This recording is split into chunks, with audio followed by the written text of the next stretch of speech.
24 na po ang mga Pilipinong dawit po sa iligal na gawain ang na-deport na po mula sa Estados Unidos sa pagsisimula pa lamang po ng administrasyon ni Trump sa malawakang deportasyon ng mga undocumented immigrant.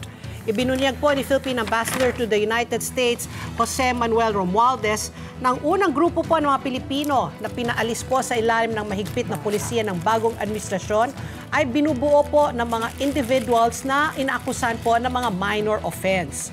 Nauna na po nagbigay ng payo si Ambassador Romualdez sa mga Pilipinong iligal na nanirahan po sa Estados Unidos na ayusin na po ang kanilang pananatili o bumalik na lamang po sa Pilipinas ng voluntaryo bago sila po mahuli at sapilitang paalisin.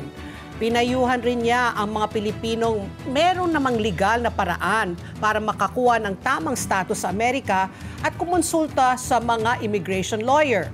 Inanunsyo rin po ng Philippine Embassy at ng mga konsulado sa Estados Unidos na paigtingin nila ang kanilang pakikipag-ugnayan sa mga opisyal ng Amerika para matiyak ang proteksyon ng mga karapatan at kapakanan ng mga Pilipino sa gitna po ng pagbabago sa patakaran sa immigration sa ilalim po ng pamumuno ni US President Donald Trump.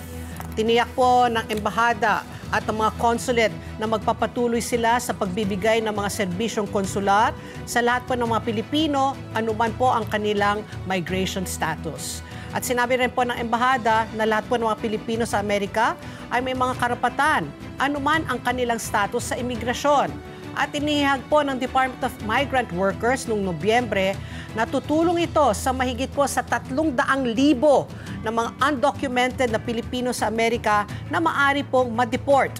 Matatandaan nung panahon po ng kampanya, ipinangako po ni Donald Trump na paigtingin na niya po ang kampanya laban sa mga iligal na migrante at uunahin umano ng kanyang administrasyon ang mga kriminal at mga terorista. At sinabi rin po ng White House na daan-daang mga iligal na migrants na po na may criminal record sa Amerika ang naaresto noong Huwebes. At daan-daang iba pa ang pinaalis ng bansa, sakay po ang mga military aircraft. Kabilang nga dito po ang hinihinalang mga terorista, 4 na miyembro po ng Tren Aragua Gang at ilang nahatulan po ng sex crime laban po sa mga menor de edad. At nangako po si Trump na magsasagawa po ng pinakamalaking deportasyon sa kasaysayan po ng Amerika. Let's get together, Sunnet 25, Sunnet 25.